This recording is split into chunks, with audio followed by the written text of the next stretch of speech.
Hey, it's Saturday morning and I'm here at home hanging out with my giant periodic table and want to help a little bit with this butane learning activity.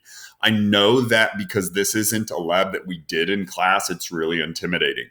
It's awesome if you watch this video. This is a video of Mr. Bennett going through the process. But a lot of these are just practice of the ideal gas law. Those same things that we did in class and we've done on our benchmarks, but tied to what would it look like if we did it in the lab. So you don't need to get too stressed out by that, the fact that there's a video and it's supposed to be a lab. What you're definitely going to want to do is click on this. That has sample calculations that are filled in. So if you get a little bit stuck on any of these parts, it tells you what you're supposed to be looking at. So like right here, that's maybe the most important thing to make this easy. Look at what question it says to look at. This one's something we didn't do in class, but Mr. Bennett explains really great in the video, and the work is shown on that worksheet. The idea, when something bubbles up through water, it mixes a little bit with the water vapor. It's kind of like humidity. And what we would want to think about is how can we not ignore, but how can we calculate for that? So right here, it says to do the difference. So all you're going to do with those numbers is a subtraction. That's what difference means. This second section here is just change the units from what they're in to the right unit, to atmospheres, liters, and kelvins. So I need to change to kelvins, to ATMs, to liters, and the worksheet gives you examples exactly how to do that. Right here, it's just like lab question 3, plug in a P, a V, an N, and a T, in this case, a P, a V, and a T that are given, and solve for your N's.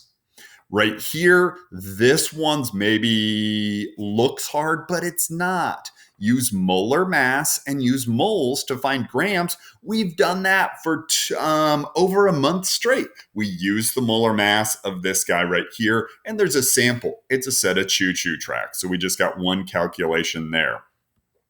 Right here, lab question 5. This one really ties to the video, but the idea was we had a little lighter and we let some air out of it. And by air, I mean butane. That's what catches on fire. If we weigh it before and after, we can know how much it should have or how much it did release. Look at the paper, watch the video, but this is a really simple calculation. It's just you're going to be adding, subtracting. So look at that and think about that. This one's the only one that's a little bit different where we don't use our mole skills. Here at the end, it's putting it together. So if you've understood those first 7, you're just going to repeat the right part of that.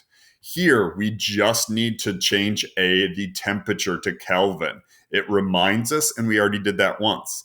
Here, it wants us to think about, well, what is the actual mass? So if you're reading this and stuck, match these words up to the problem from up here that has those words, actual mass. You do that same thing again, just with these numbers. Here, put the volume in the right units. Here, moles using ideal gas law. So we tried in words and focusing in bold exactly what you need to do. Number 12, so we're going to use PV equals nRT, sorry. Number 12 here, it says use ideal gas law and molar mass. So we're putting together PV equals nRT with our molar mass. So those are going to take 11 and 12, an extra step, but just pay attention to the units. It's exactly what you've been doing on the worksheets and on the benchmark quizzes that so many of you have done great on. So don't get intimidated. Do your best on this. Get an answer for each one. If you're not getting the grade that you want, come in on Monday and we'll look at that together.